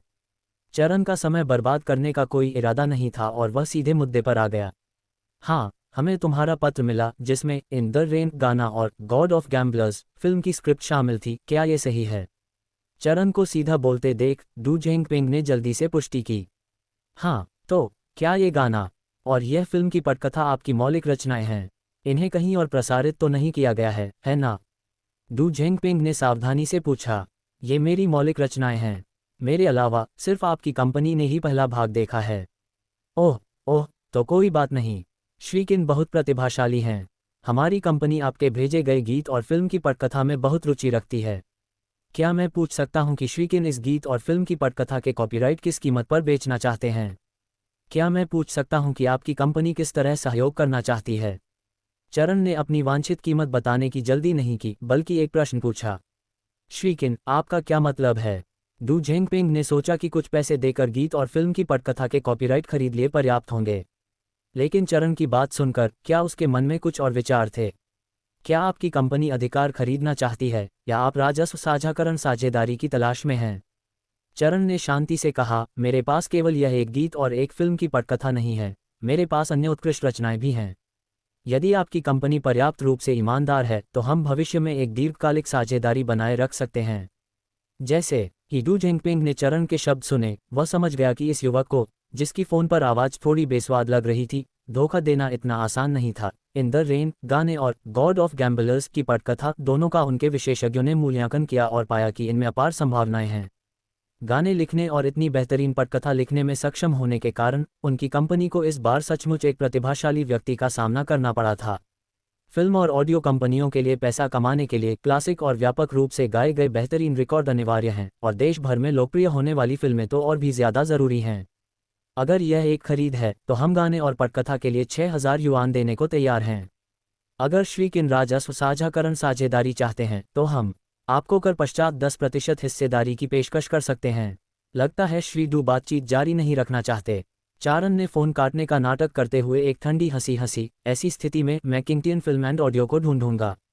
अरे नहीं नहीं नहीं मिस्टर किन, नाराज़ मत होइए, नाराज़ मत होइए। आखिरकार ये बिजनेस है, इसमें लेन देन तो होता ही रहता है। अगर आपको लगता है कि कीमत सही नहीं है तो हम फिर से बातचीत कर सकते हैं। चारण की बातें सुनकर डू जेंगपेंग के पसीने छूट गए। Kingtian film and audio Great Wall film and audio का कट्टर दुश्मन था। वो अपने पास मौजूद किसी भी मुनाफे वाले मौके को किसी दुश्मन के हाथ में कभी नहीं जाने देगा। कहा जा सकता है कि इस मामले में चारण ने उन्हें पूरी तरह से अपने कब्जे में कर लिया था। 20% के बारे में क्या ख्याल है? डू जेंगपेंग ने सावधानी से चारण की बात समझी। कम से कम 30%। अगर ये 30% से कम है तो आगे बात करने की कोई ज़रूरत नहीं है। चारण ने गहरी आवाज़ में कहा। 30%? डू जेंगपेंग हिचकिचाया। तुम्हें जवाब देने से पहले मुझे अपने वरिष्ठों से सलाह लेनी होगी। ठीक है, चारण सिर हिलाया। इसमें कितना समय लगेगा? ऐसा क्यों न हो, आप 10 मिनट में वापस कॉल करें। डू जेंगपेंग ने चरण के स्वर में अधीरता सुनकर जल्दी से कहा। ठीक है। चरण ने तुरंत फ़ोन रख दिया। वह दुकान के प्रवेश द्वार पर एक कुर्सी पर बैठ गया, धैर्यपूर्वक प्रतीक्षा कर रहा था। 10 मिनट बाद चरण ने डू जेंगपेंग को फ़ोन किया और लगभग तुरंत जवाब मिला। श्री किन, हमारे अध्यक्ष ने आपको 30% लाभ हिस्सेदारी देने पर सहमति व्यक्त की है। तो हम अनुबंध पर कब हस्ताक्षर कर सकते हैं? और क्या आप गीत और फिल्म की स्क्रिप्ट का शेष दूसरा भाग भेज सकते हैं? चरण के पूछने से पहले ही डू जेंगपेंग ने उत्सुकता से भरी आवाज़ में सब कुछ कह दिया। आप अनुबंध का मसौदा तैयार करें, 2 प्रतियां, उन पर मुहर लगाएं और उन्हें मेल कर दें। मेरे हस्ताक्षर करने के बाद चरण सिर्फ एक अनुबंध पर हस्ताक्षर करने के लिए इतनी दूर नहीं जाना चाहता था। ठीक है, कोई बात नहीं, हम आज ही अनुबंध डाक से भेज देंगे। श्री किन, कृपया कुछ दिनों में इसकी जांच जरूर कर लें। डू जेंगपेंग ने फ़ोन रखने से पहले उसे कई बार ध्यान से निर्देश दिए। चरण ने फिर से फ़ोन रख दिया तो उसके होंठों के कोने अनजाने में ऊपर की ओर मुड़ गए। फिल्म और ऑडियो कंपनी के साथ शुरुआती सहयोग तय हो चुका था। इसके बाद जब तक उसके गाने और स्क्रिप्ट चलते रहे, उसे बस पैसे लेने का इंतज़ार करना था। ये कॉल थोड़ी लंबी हो गई थी, जिससे उसे फ़ोन शुल्क में 3 माह खर्च करने पड़े। चरण उठा और दुकान से निकलकर अपने छोटे से आंगन में वापस जाते हुए कुछ सब्जियां खरीदीं। घर लौटने पर यह देखकर कि अभी भी सुबह थी, चरण ने गाने, स्क्रिप्ट और उपन्यास लिखना जारी रखा। वह शाम 5 बजे तक काम करता रहा, फिर रसोई में गया और 2 छोटे व्यंजन तलकर तैयार किए। ये देखकर कि उसका अपना खाना बहुत स्वादिष्ट था, चरण अब बाहर जाकर खाना नहीं खरीदना चाहता था। आखिरकार रेस्टोरेंट से खरीदा गया खाना महंगा भी होता था और साफ सुथरा भी नहीं होता था। जल्द ही मिर्च के साथ तले हुए अंडों की एक डिश और मांस के साथ तली हुई फलियों की एक डिश तैयार हो गई और चरण ने उन्हें सफ़ेद चावल के साथ खाया। अपने पिछले जन्म में किन परिवार में रहते हुए उसके परिवार के सदस्यों के लिए सभी अच्छे खाने पीने की चीज़ें प्राथमिकता में थीं और चरण अक्सर बचा हुआ खाना, भूरे चावल और मोटे अनाज खाता था। अब उसे वह कठिनाई नहीं झेलनी पड़ी और उसने पाया कि लोगों के लिए थोड़ा स्वार्थी होना वास्तव में बेहतर था। वे अधिक खुश और आनंदमय जीवन जिएंगे। रात के खाने के बाद जैसे ही चरण बर्तन धोने वाला था, उसने आंगन के गेट से किसी को अपना नाम पुकारते हुए सुना। चरण। क्या चरण अंदर है? आपके पास डाक है? उद्धरण चिन्ह। चरण ने आंगन के गेट की ओर देखा और एक हरे रंग की जैकेट में एक डाकिया को अपनी साइकिल पर बैठे उस पर चिल्लाते हुए देखा। हाँ, वह मैं हूँ, उसने जवाब दिया और जल्दी से आगे बढ़ा। चरण, आपके पास कुल 2 पत्र हैं, मुझे अपना आईडी कार्ड दिखाने दो। डाकिया ने अपने हाथ में 2 पत्र पकड़े और चरण से कहा। ठीक है। चरण ने अपनी जेब से अपना आईडी कार्ड निकाला और डाकिया को दे दिया। डाकिया द्वारा उसकी पहचान की जानकारी की पुष्टि करने के बाद उसने उसे दोनों पत्र दिए। आपकी कड़ी मेहनत के लिए धन्यवाद भाई। नहीं नहीं, अंधेरा हो रहा है, मैं जितनी जल्दी सामान पहुंचा दूंगा उतनी ही जल्दी काम से छुट्टी मिल जाएगी। डाकिया ने मुस्कुराते हुए हाथ हिलाया और अपनी साइकिल चलाकर चला गया। डाकिया के जाने के बाद चरण मुख्य हॉल में लौटा और चिट्ठियां खोलकर जांच की। दोनों चिट्ठियों में से एक जिंगू लीजेंड अखबार के कार्यालय से भेजी गई थी, दूसरी किंगटियन फिल्म एंड ऑडियो से। दोनों कंपनियों ने अपने अपने पत्रों में विस्तृत संपर्क जानकारी छोड़ी थी, इस उम्मीद में कि डाक मिलते ही चरण उनसे संपर्क करेगा। चिट्ठियां पढ़कर चरण ने राहत की सांस ली। ऐसा लग रहा था कि पहला कदम बहुत आसानी से उठा लिया गया था। बाहर देर होती देख चरण ने कल सुबह इन दोनों कंपनियों से संपर्क करने का फैसला किया। उसने पहले रसोई में बर्तन और कटोरियां धोईं और रसोई साफ करने के बाद चरण मुख्य हॉल में लौट आया और किताबें कॉपी करना जारी रखा। यूजियान बुक स्टोर एक बहुत ही रहस्यमयी अस्तित्व था। चरण ने पाया कि जब से वह अपने पिछले जन्म में मरा था, यूजियान बुक स्टोर हमेशा उसका पीछा करता रहा था। यूजियान बुक स्टोर के अस्तित्व को दूसरे लोग समझ नहीं पाते थे और चारण के पास भी अंदर से किताबें निकालने का कोई तरीका नहीं था। दूसरे शब्दों में, यूजियान बुक स्टोर में मौजूद विभिन्न किताबों को सिर्फ वही देख सकता था। इसलिए किताबों की नकल करने का ये काम असल में कोई और नहीं कर सकता था। 7 बजे से 10 बजे तक चारण ने 10,000 अक्षरों की नकल कर ली। कलाई थोड़ी भारी लग रही थी, इसलिए चरण ने कलम नीचे रख दी, पांडुलिपि का कागज ठीक किया और उसे रख दिया। आंगन के नल से बाल्टी भर पानी लिया, नहाया और आराम करने के लिए अपने शयनकक्ष में लौट आया। शीशम के पलंग पर लेटे गुलाबी मच्छरदानी को देखते हुए चरण के मन में प्रिया की छवि उभर आई। 4 दिन में उसकी शादी प्रिया से हो जाएगी। आंखें बंद करते ही उसका मन उत्सुकता से भर गया। अगली सुबह चारण नाश्ता करने के बाद सबसे पहले काउंटी शहर में स्थित चीन के कृषि बैंक में खाता खुलवाने गया। सुबह के 8 बजकर कुछ मिनट हो चुके थे और वहां ज्यादा लोग काम नहीं कर रहे थे। चारण ने अपना घरेलू रजिस्टर और पहचान पत्र निकाला, काउंटर पर काम निपटाया और जल्दी से एक नई पासबुक प्राप्त कर ली। पासबुक रखकर चारण बैंक से बाहर निकल गया। चारण को सड़क पर एक दुकान मिली, उसने एक फ़ोन उधार लिया और उन 2 कंपनियों को फ़ोन किया जिन्होंने कल उसे पत्र भेजे थे। उसने सबसे पहले किंगटियन फिल्म एंड ऑडियो को फ़ोन किया। चीन में Kingtian film and audio Great Wall film and audio के साथ 2 बड़ी कंपनियों में से एक है। चारण ने शुरू से ही तय कर लिया था कि वह ऐसी बड़ी कंपनियों के साथ काम करना चाहता है। आखिरकार बड़ी कंपनियों में बेहतर प्रचार करने और ज़्यादा पैसा कमाने की ताकत होती है। इससे उसका मोती धूल में नहीं धंसेगा। किंगटियन फिल्म एंड ऑडियो द्वारा दिया गया फ़ोन नंबर डायल करते ही एक परिपक्व महिला की आवाज़ चारण के कानों में पड़ी। हेलो, ये कौन है? महिला की आवाज़ गहरी, चुंबकीय, थोड़ी कर्कश थी, जिससे कुलीनता और संयम का आभास हो रहा था। उसकी आवाज़ सुनकर चरण ने जल्दी से अपनी पहचान बताई। मैं चरण हूँ, वही जिसने माय ओल्ड क्लासमेट और अ बेटर टुमारो का पहला भाग आपकी कंपनी को भेजा था। मिस्टर किन, महिला की आवाज़ में खुशी झलक रही थी। मैं आपके फ़ोन का इंतज़ार कर रही थी और अब आपने आखिरकार हमसे संपर्क किया है। मुझे अपना परिचय देने दीजिए, मैं जोंग चुचू हूँ। किंगटियन फिल्म एंड ऑडियो मेरे पिता की संपत्तियों में से एक है और मैं वर्तमान में इसका प्रभारी हूँ। जोंग चुचू मुस्कुराए और बोले, किंगटियन फिल्म एंड ऑडियो को माय ओल्ड क्लासमेट गाना और अ बेटर टुमारो फिल्म वाकई पसंद है। मिस्टर किन, आप कॉपीराइट किस कीमत पर बेचना चाहते हैं? जोंग चुचू सीधे थे और चरण ने भी कोई गोलमोल बात नहीं कही। उन्होंने सीधे उद्धृत किया, माय ओल्ड क्लासमेट गीत 2000 युआन में और अ बेटर टुमारो फिल्म की पटकथा 5000 युआन में। अगर यह इस कीमत से कम है तो हमें आगे बात करने की कोई ज़रूरत नहीं है। चरण great Wall film and audio के साथ राजस्व साझाकरण अनुबंध पर हस्ताक्षर करने के लिए पहले से ही तैयार था, लेकिन उसे अल्पावधि में धन की आवश्यकता थी। राजस्व साझाकरण सहयोग धन जुटाने के लिए बहुत धीमा था, इसलिए किंगटियन फिल्म एंड ऑडियो के साथ सहयोग के लिए चरण का इरादा पूरी तरह से बिक्री का था। 2000, 5000, जोंग चुचू ने अपनी भौहें थोड़ी सिकोड़ते हुए दोनों कीमतें दोहराईं। दरअसल किसी अनजान रचनाकार के लिए कुछ 100 युआन में एक गाना बेचना पहले से ही अच्छा था। यहाँ तक कि उद्योग के जाने माने संगीतकारों के लिए भी एक गाना सिर्फ 1500 से 2000 युआन में ही बिकता था।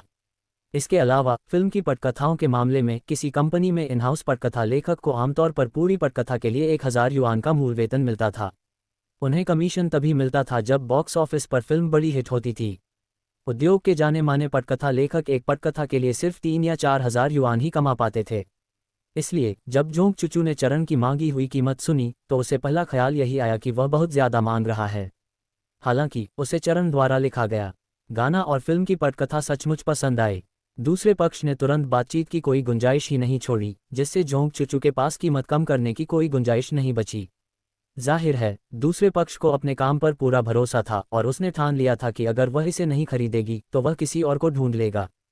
हाल ही में अपनी कंपनी और great Wall film and audio के बीच हुई कड़ी प्रतिस्पर्धा को देखते हुए जोंग चुचू ने दांत पीसते हुए माय ओल्ड क्लासमेट और ए बेटर टुमारो खरीदने का फैसला किया। ठीक है, मैं चरण द्वारा बताई गई कीमत से सहमत हूँ। हम अनुबंध पर कब हस्ताक्षर करेंगे? मिस्टर किन द्वारा गीत और स्क्रिप्ट भेजे जाने के बाद हम आपको भुगतान ट्रांसफर कर देंगे। आप पहले 1000 युआन जमा कर सकते हैं। आप अनुबंध पर मुहर लगाकर उसे डाक से भेज सकते हैं। मेरे हस्ताक्षर करने के बाद मैं इसे गीत और स्क्रिप्ट के साथ आपको वापस भेज दूंगा।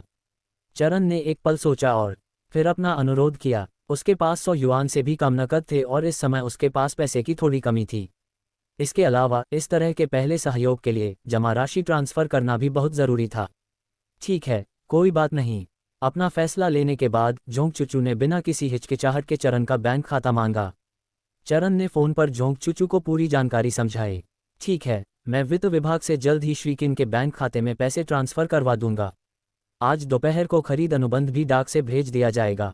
श्रीकिन को मिलते ही अगर कोई समस्या नहीं हुई तो हमारा सहयोग पूरा माना जाएगा। जोंगचुचू की आवाज़ में राहत की झलक थी। ठीक है। चारण ने फ़ोन रखते ही राहत की लंबी सांस ली। इसके तुरंत बाद उसने जिंगू लीजेंड अखबार और पत्रिका प्रकाशन गृह का फ़ोन नंबर डायल किया। जिंगू लीजेंड में कॉल का जवाब प्रधान संपादक ली फैंग ने दिया, जो चरण द्वारा भेजे गए 2 लंबे उपन्यासों के शुरुआती अध्यायों और कथानक की रूपरेखा में बहुत रुचि रखते थे। चरण के साथ विस्तृत चर्चा के बाद दोनों पक्षों में तुरंत तालमेल बैठ गया। निर्णयकर्ता के रूप में ली फैंग ने प्रति 1000 अक्षरों पर 10 युआन की आधार दर और राजस्व में 30% हिस्सेदारी की पेशकश की। चरण सहमत हो गया। उन दिनों पत्रिका प्रकाशकों को पुस्तकों का प्रचार, बाइंडिंग और प्रकाशन करना पड़ता था, जिसमें बहुत समय, प्रयास और पूंजी निवेश की जाती थी। ली फैंग द्वारा उसे 30% हिस्सेदारी देने के लिए वह काफ़ी ईमानदार था। ली फैंग के साथ कॉल समाप्त करने और फ़ोन रखने के बाद चरण ने तरोताज़ा और स्फूर्ति महसूस की। जब उसके खाते में जल्द ही कई रकम जमा होने वाली थी तो वह खुश कैसे न हो सकता था। एक लंबे उपन्यास को धारावाहिक रूप देने के लिए अब से उसे हर रोज़ किताबों की नकल करनी होगी। हर महीने उसे जिंगू लीजेंड को 2 लंबे उपन्यासों की 20,000 अक्षरों की पांडुलिपि जमा करनी होती थी। यह कोई छोटा मोटा काम नहीं था। छोटे से आंगन में लौटकर उसने ऊपर सूरज की ओर देखा। लगभग दोपहर हो चुकी थी। चरण हाथ मुंह धोकर खाना बनाने वाला था। जाने कैसे रसोई में घुसने से पहले ही उसने छोटे से आंगन के द्वार पर लगभग 50 साल के एक आदमी को खड़ा देखा। उस आदमी का चेहरा चौकोर था, मोटी भौहें, बड़ी आंखें और मध्यम से थोड़ा भरा हुआ शरीर। उसने छोटी बाहों वाली सफ़ेद कमीज और काली पतलून पहनी हुई थी। उसकी कमीज कमरबंद में खिंची हुई थी और काले चमड़े की बेल्ट से कसी हुई थी। वह इस समय आंगन के द्वार पर खड़ा आंगन में देख रहा था। चरण ने उसे साफ साफ देखा और अनायास ही उसके कदम रुक गए। यह आदमी उसकी मां रम्या का बड़ा भाई था और चरण और उसकी बड़ी बहन विनीत का मामा भी मनोहर। वह यहाँ क्यों था? चरण के मन में शंका तो उठी, पर उसके कदम दरवाजे की ओर बढ़े। मामा! चरण मनोहर के पास गया और अजीब तरह से पुकारा। दोनों जन्मों में उसने मनोहर को शायद ही कभी मामा कहा था। जब मनोहर ने चरण को उसे पुकारते सुना तो उसकी आंखों में एक उलझन भरी नजर उभर आई। उसने सीधा चेहरा बनाए रखा और गुनगुनाते हुए उसकी निगाहें चरण के चेहरे पर पड़ी। क्या आप मुझे बैठने के लिए अंदर नहीं बुलाएंगे? ओह मामा, कृपया अंदर आइए और बैठिए। चरण ने प्रतिक्रिया दी और जल्दी से उसे अंदर आमंत्रित किया। अपने पिछले जीवन में उनकी मृत्यु तक सु परिवार के साथ उनका बहुत कम या कोई संपर्क नहीं था। वह अपने मामा के रिश्तेदारों से बहुत अपरिचित थे। मनोहर के मुख्य कमरे में बैठने के बाद उसने देखा और घर के साफ सुथरे अंदरूनी हिस्से को देखा। ये देखकर कि चरण ने घर को ठीक ठाक रखा था, उसके चेहरे पर संतुष्टि के भाव आ गए। चरण, आपके पिताजी ने कहा कि आपका परिवार के साथ झगड़ा हो गया था और आप बाहर चले गए। मनोहर ने अपने सामने चरण को देखा और पूछा।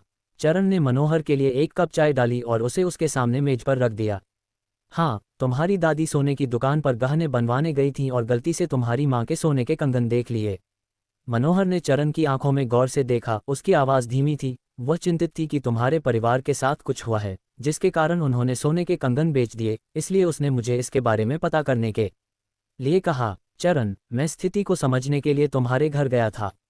तुम्हारे पिता ने कहा कि कॉलेज की प्रवेश परीक्षा में असफल होने के बाद से तुम घर पर बेकार बैठे हो। उन्होंने और तुम्हारी सौतेली माँ ने तुमसे कुछ शब्द कहे और तुम अपनी माँ के सोने के कंगन चुराकर घर से भाग गए। क्या उन्होंने जो कुछ कहा वह सच है? हे चरण मनोहर की बातें सुनकर ठंडी हंसी रोक नहीं सका। मुझे पता था उनके बदबूदार मुंह से कुछ भी अच्छा नहीं निकल सकता। चरण, आप? मनोहर ने चरण के स्वर में किन परिवार के प्रति नापसंदगी सुनी और हैरान रह गया। चरण, किन झेंगुओ और झाओ कैफे के सामने बहुत आज्ञाकारी हुआ करता था। किन झेंगुओ और झाओ कैफे के बेटे, उनके जैविक बेटे राहुल ने मेरे कॉलेज की जगह ले ली। यही वजह है कि मैं कॉलेज नहीं गया। चरण ने गहरी आवाज में कहा। इसके अलावा छोटे चाचा, आप गांव में किसी से भी पूछ सकते हैं और वे आपको बताएंगे कि पिछले 2 सालों से मैं लगभग हर दिन खेतों में काम कर रहा हूं। मैं उनके मुंह में बेकार कैसे हो गया। आपने क्या कहा? मनोहर के हाव भाव थोड़े बदल गए। किसने? आपने कहा कि राहुल आपके पिता और आपकी सौतेली माँ का बच्चा है। उसे याद आया कि राहुल चरण से कुछ ही महीने छोटा था। हाँ, जिस दिन मेरी माँ ने मुझे मुश्किल से जन्म दिया था उस दिन किन झेंगबुओ झाओ कैफेंग के साथ झाओ कैफेंग के घर पर था, जो 8 महीने की गर्भवती थी। चरण की आंखें खून से भरी हुई थीं क्योंकि वह सच बोल रहा था, एक एक शब्द। ये कैसे हो सकता है? मनोहर सदमे से भर गया। चरण, क्या तुम्हारा मतलब है कि जब तुम्हारी माँ तुम्हारे साथ गर्भवती हुई थी तब किन झेंगबुओ और झाओ कैफेंग पहले से ही साथ थे? ये सच है। चरण ने अपनी आंखें नीची कर लीं, उसकी निगाहें बेकाबू नफरत से भर गईं। उन्होंने सबको बताने की हिम्मत नहीं की, क्योंकि उस समय पुरुषों और महिलाओं के बीच अवैध संबंधों के कारण मृत्युदंड हो सकता था। बाद में मेरी माँ की मृत्यु हो गई और झाओ कैफेंग राहुल को परिवार में ले आए। राहुल नामात्र का सौतेला बेटा था। मनोहर ने चुपचाप अपनी मुट्ठियां भींच लीं, उसकी भौहें सिकुड़ गईं और वह असमंजस से चरण को देखने लगा। ऐसी बात किन झेंगबुओ और झाओ कैफेंग निश्चित रूप से इसे कसकर छिपाए रखेंगे, आसानी से दूसरों को पता नहीं चलने देंगे। वे कुछ देर पहले बहस कर रहे थे और मैंने उन्हें सुन लिया। चरण ने फिर एक वाक्य बनाया, तो तुम इसी वजह से घर से भाग गए थे? मैं घर से नहीं भागा, मैंने किन झेंगबुओ के साथ अपने पिता पुत्र के रिश्ते को तोड़ दिया और किन परिवार से नाता तोड़ लिया। मेरी माँ के सोने के कंगन मैंने उन्हें भी जबरदस्ती उनके हाथों से वापस ले लिया। चरण ने बड़े दृढ़ संकल्प के साथ यह कहा। मनोहर के चेहरे पर आश्चर्य के भाव दिखाई दिए। वह जानता था कि चरण हमेशा किन झेंगबुओ और झाओ कैफेंग का बहुत आज्ञाकारी रहा है। छोटे चाचा, मैं अब पूरी तरह से जाग गया हूँ। चरण ने कड़वी मुस्कान के साथ कहा, किन परिवार में मेरे लिए कोई जगह नहीं है। मेरे कॉलेज की जगह छीन ली गई और मेरी मंगेतर ने तो राहुल के साथ संबंध भी बना लिए। मुझे घर पर ही खेतों में कड़ी मेहनत करनी पड़ी, उनके पूरे परिवार का पेट पालने के लिए कड़ी मेहनत करनी पड़ी। अगर मैं वह घर नहीं छोड़ता तो क्या मुझे उनके द्वारा मुझे कुचलकर मार डालने का इंतजार करना होगा? उसके पिछले जीवन के दर्दनाक और दुखद अनुभव चरण के लिए एक सबक के लिए पर्याप्त थे। चरण की बातें सुनने के बाद मनोहर का चेहरा पूरी तरह से काला पड़ गया। कितना झूठा है किन झेंगबुओ। उसने अपना हाथ मेज पर जोर से पटका और उस पर रखा एनामिल चाय का कप उछल गया। उसने मेरी बहन और मेरे भतीजे को इस तरह धमकाने की हिम्मत की, वह सचमुच जीने से थक गया है। मनोहर ने दांत पीसते हुए चरण की ओर देखा, जरा ठहरो, मैं उसे जरूर इसकी कीमत चुकानी पड़ेगी। लेकिन एक ही बेटी थी, रम्या, जो तीसरी संतान थी। सुपरिवार में सभी रम्या से बहुत प्यार करते थे। हालांकि उन्होंने कभी नहीं सोचा था कि वह 20 की उम्र में ही बच्चे को जन्म देते हुए मर जाएगी। इससे भी ज्यादा अप्रत्याशित बात यह थी कि उसका पति बेवफा था और जब वह गर्भवती थी तब उसने झाओ कैफेंग के साथ मिलकर उसे धोखा दिया। मेरी माँ ने जो विश्वासघात सहा और जो कष्ट मैंने सहे, मैं उनकी कीमत अपने हाथों चुकाऊंगा। चरण ने गहरी आवाज में कहा, कोई मूर्खतापूर्ण काम मत करो। मनोहर ने चरण की ओर देखा, बदला लेने के कई तरीके हैं लेकिन अपनी जान मत कुर्बान करो। मैं समझता हूँ छोटे चाचा, चिंता मत करो। चरण, पुनर्जन्म होने के कारण वह अपने पिछले जीवन की तुलना में बहुत अधिक चतुर था। उसके पास किन झेंगबुओ और दूसरों को सबक सिखाने के लिए बहुत सारे तरीके थे। चरण, तो तुमने ये छोटा सा आंगन खरीदने के लिए अपनी माँ के सोने के कंगन बेच दिए? मनोहर की नज़र आंगन पर पड़ी और उसने धीरे से आह भरी। यदि तुम एक नया जीवन शुरू करना चाहते थे तो तुम्हें हमारे पास आना चाहिए था। तुम्हारे दूसरे चाचा, छोटे चाचा और मैं सभी तुम्हारी मदद कर सकते थे। मैं पहले अज्ञानी था और किन झेंगबुओ और झाओ कैफेंग ने मुझे अपने दादा दादी और चाचाओं से दूर रहने के लिए उकसाया था। चरण के होठों पर एक कड़वी मुस्कान आ गई। मैं तुम्हारे पास आने का साहस कैसे कर सकता था? इसके अलावा एक हाथ पैर वाले वयस्क व्यक्ति के रूप में उसने कभी दूसरों से दया स्वीकार करने के बारे में नहीं सोचा था। चरण की बातें सुनकर मनोहर भी चुप हो गया। चरण ने जो कहा वह सच था। हालांकि उन्हें अपनी बहन के पीछे छूटे बच्चे की थोड़ी चिंता थी, लेकिन उनके बीच ज्यादा स्नेह नहीं था क्योंकि कोई संपर्क नहीं था। आखिरकार लोगों को एक दूसरे के प्रति अपनी भावनाओं को गहरा करने के लिए अक्सर बातचीत और संवाद की जरूरत होती है। तो आगे क्या योजनाएं हैं? क्या तुम काउंटी शहर में नौकरी ढूंढ रहे हो? क्या तुम्हारे पास कोई सुराग है? चूंकि मनोहर आ चुका था, उसे सब कुछ स्पष्ट करना जरूरी था। आखिरकार जब वह वापस जाएगा तो उसे परिवार के बाकी सदस्यों को भी समझाना होगा। जहां तक काम की बात है, मेरे मन में पहले से ही एक विचार है, लेकिन अभी मुझे पहले शादी करनी है। चरण एक पल के लिए झिझका, लेकिन फिर भी उसने मनोहर को अपनी होने वाली शादी के बारे में बताया। मनोहर खुद उससे मिलने आया था, अगर वह अभी नहीं बोलता तो वह सचमुच सुपरिवार के साथ अजनबी जैसा व्यवहार कर रहा होगा। शादीशुदा? मनोहर हैरान हुआ, क्या तुमने अभी नहीं कहा था कि तुम्हारी मंगेतर, जिससे तुम्हारी सगाई हुई थी, राहुल के साथ संबंध बना चुकी है? क्या तुम अब भी उससे शादी करने वाले हो? चरण, तुम वो नहीं है। चरण ने सिर हिलाया और कहा, श्रुति और मैंने अपनी सगाई तोड़ दी है। अब मैं जिससे शादी कर रहा हूँ वह प्रिया है, मेरी हाई स्कूल की सहपाठी। ओह ओह, यह अच्छी बात है, यह अच्छी बात है। मनोहर ने राहत की सांस ली, फिर चरण की ओर देखा। शादी की तारीख कब तय हुई है? अभी से 3 दिन बाद। अभी से 3 दिन बाद? इतनी जल्दी? साले, अगर मैं खुद यहाँ ना आया होता तो तूने हमें अपनी शादी के बारे में बताया भी नहीं होता, है ना? मनोहर के चेहरे पर गुस्सा उभर आया, उसकी आंखें लगभग आग उगल रही थीं जब उसने चरण को घूरा। उद्धरण चिन्ह, नहीं, मैं तुमसे कुछ छिपाने की कोशिश नहीं कर रहा था। उसे गुस्से में देखकर चरण ने जल्दी से समझाया, मैं तो बस अगले कुछ दिनों में तुम सबको बताने का कोई मौका ढूंढने की सोच रहा था। सुपरिवार शादी में आना चाहे या न चाहे, चरण को उन्हें बताना ही था, ये शिष्टाचार का मामला था। ठीक है, मनोहर ने अपना गुस्सा दबाते हुए गहरी सांस ली। दुल्हन तुम्हारी हाई स्कूल की सहपाठी है। क्या वह हुआंगान काउंटी के आसपास की है? उसका रूप रंग और व्यक्तित्व कैसा है? उसके सवालों की झड़ी सुनकर चरण के दिल में हल्की सी गर्मी महसूस हुई। सौम्या शहर के पश्चिम में डू फैमिली विलेज से है। वह बहुत अच्छी है। प्रिया का जिक्र आते ही चरण की आंखों में मुस्कान तैर गई। मनोहर ने उसके हाव भाव देखे और समझ गया कि चरण इस शादी से बहुत खुश है। क्या तुमने लड़की के परिवार को सगाई के तोहफे दे दिए हैं? चूंकि तुम उसे पसंद करते हो, इसलिए तुम्हें सारे शिष्टाचार का पालन करना चाहिए, उसके परिवार को कोई कमी नहीं निकालने देनी चाहिए। मनोहर की आंखों में चिंता साफ झलक रही थी। अगर तुम्हें किसी चीज की जरूरत हो तो बस बोल देना, और तुम्हारे दूसरे चाचा, छोटे चाचा और मैं तुम्हें उसे दिलाने में मदद करेंगे। पुनश्च आज बाल दिवस है, सभी बड़े और छोटे दोस्तों को इस त्योहार की शुभकामनाएं। सभी दिल से जवान रहें और अपनी मूल आकांक्षाओं को कभी न भूलें। शुक्रिया बड़े चाचा, अगर मुझे किसी चीज की जरूरत होगी तो मैं बोल दूंगा, चरण ने मनोहर से मुस्कुराते हुए कहा। बेटे, हमारे साथ अजनबी मत बनो। मनोहर ने अपनी असमय दिवंगत बहन के बारे में सोचा और उसकी आंखें अचानक लाल हो गईं। चरण, तुम्हारी माँ का जीवन बहुत कठिन था और वह जल्दी चल बसी। अब मैं बस यही उम्मीद करता हूँ कि तुम और तुम्हारी बहन अच्छी जिंदगी जिएं। हम जिएंगे, चरण ने धीरे से कहा। चरण को इस बात की परवाह नहीं थी कि विनीत अच्छी जिंदगी जिए या नहीं। आखिरकार उसके पिछले जन्म में इस सगी बहन को उसके जीने मरने की जरा भी परवाह नहीं थी। लेकिन चरण जानता था कि इस जन्म में वह जरूर एक समृद्ध जीवन जिएगा। मनोहर ने चरण से कुछ देर बातें की, फिर उठकर जाने को तैयार हुआ। चरण ने उसे छोटे से आंगन में दोपहर के भोजन के लिए रुकने की पेशकश की, लेकिन मनोहर ने विनम्रता से मना कर दिया। अगली बार, चरण, तुम्हारे नाना नानी घर पर मेरा इंतजार कर रहे हैं। मनोहर खड़ा हुआ और चरण का कंधा थपथपाया। तुम बदबूदार बच्चे, जब तुम्हारे पास समय हो तो अपने नाना नानी से मिलने जाओ। वे तुम्हें याद करते हैं। चरण की नाक में झुंझुनी हुई और उसने जोर से सिर हिलाया। ठीक है, मैं जाऊंगा। उसने मनोहर को छोटे से आंगन के द्वार पर देखा।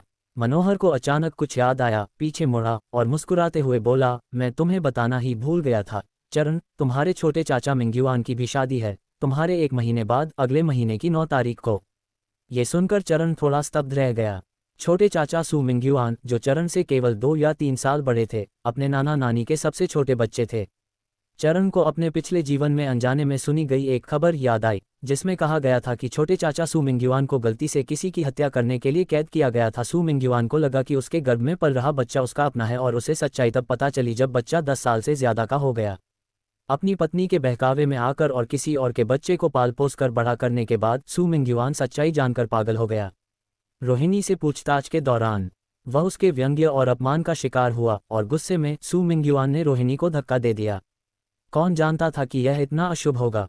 रोहिणी का सिर मेज के कोने से टकराया और आपातकालीन उपचार के लिए अस्पताल भेजे जाने से पहले ही उसकी मृत्यु हो गई। ये सोचकर कि उसके छोटे चाचा का जीवन पिछले जन्म में रोहिणी की वजह से बर्बाद हो गया था, चरण को उदासी का एहसास हुआ। उसे सुपरिवार को रोहिणी का असली रूप दिखाने का एक अवसर ढूंढना चाहिए। उस तरह की महिला वास्तव में सू मिंग्युआन के लायक नहीं थी, जिसके पास अच्छे पारिवारिक हालात और अच्छे चरित्र थे।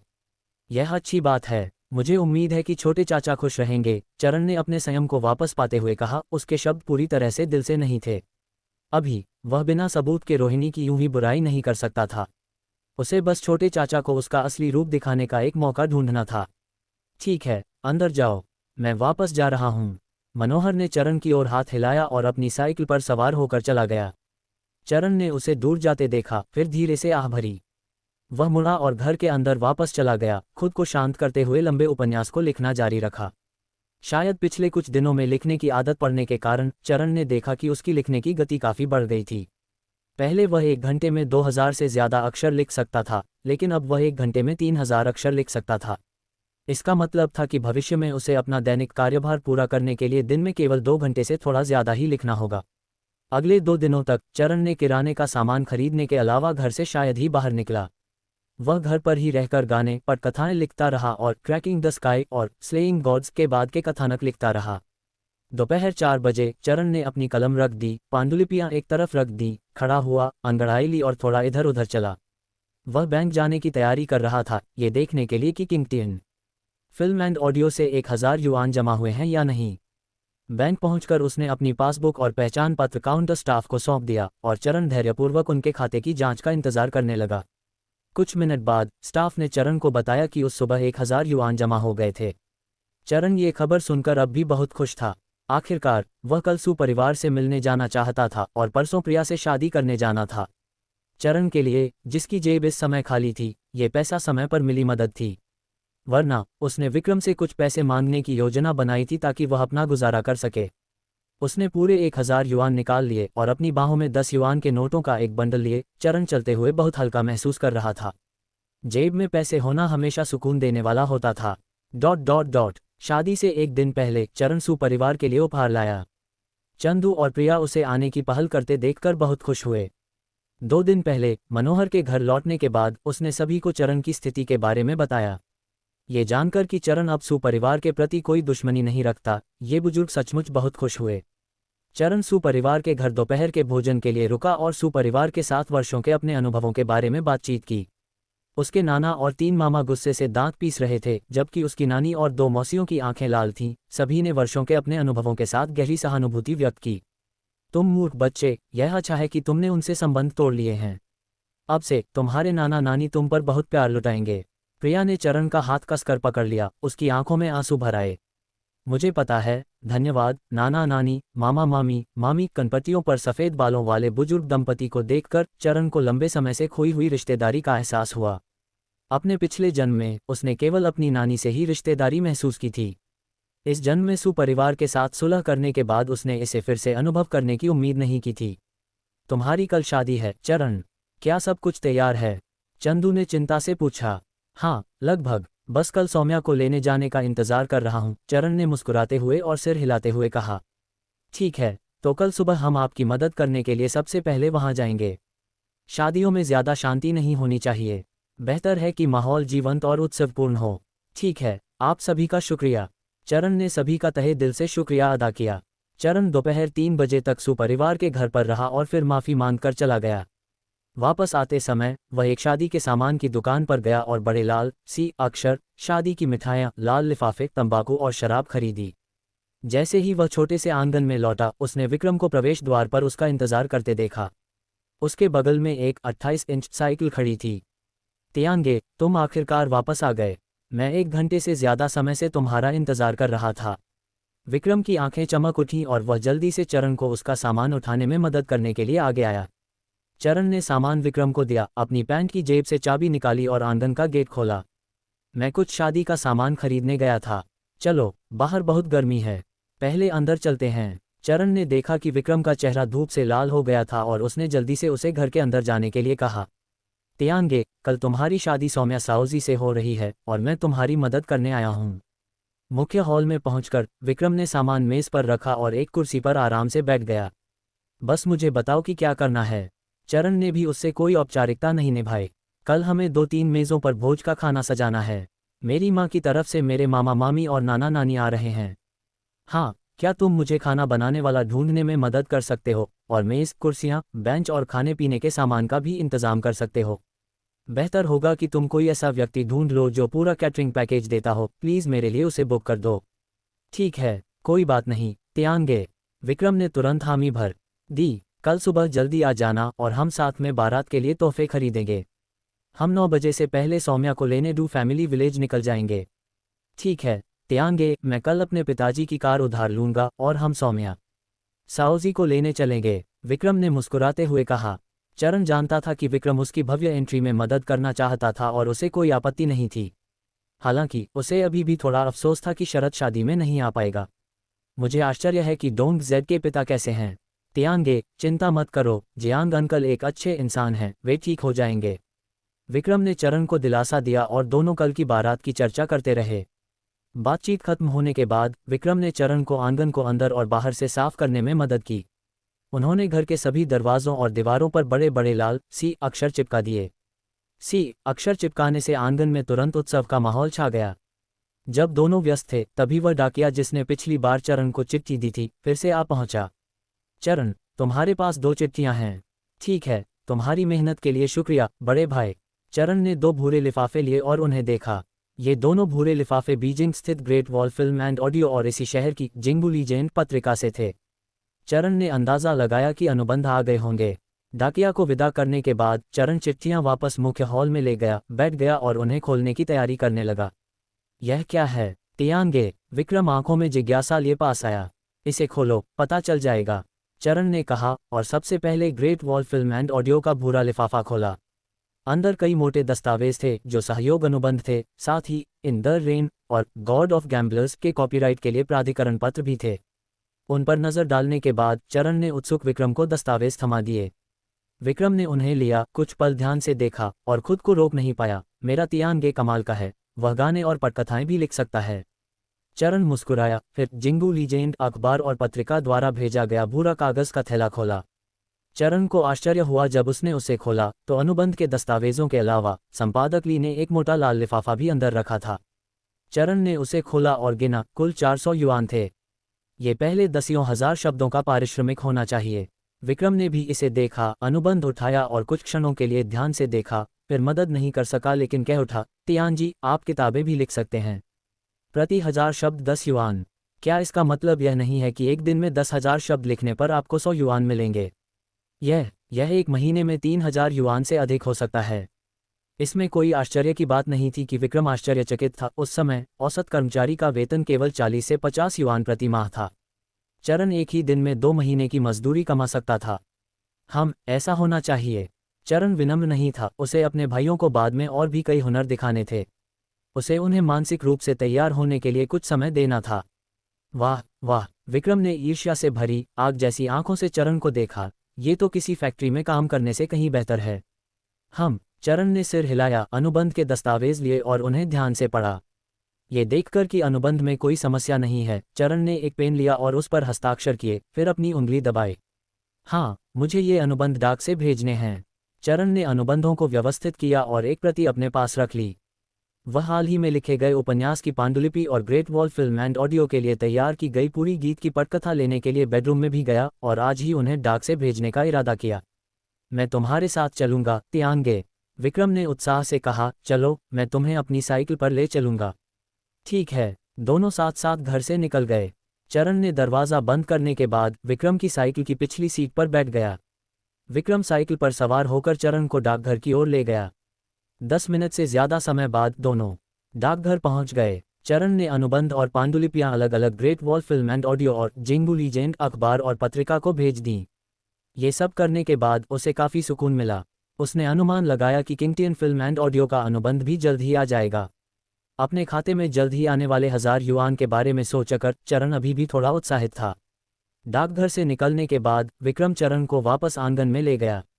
चरण ने खुद 2 व्यंजन बनाए और विक्रम ने साइकिल चलाने से पहले आंगन में ही खाना खाया। उसके जाने के बाद चरण ने ठंडे पानी से नहाया और फिर बिस्तर पर लेटकर सोने की तैयारी करने लगा। उसे कल बारात के लिए जल्दी उठना था, इसलिए उसे पर्याप्त नींद की ज़रूरत थी।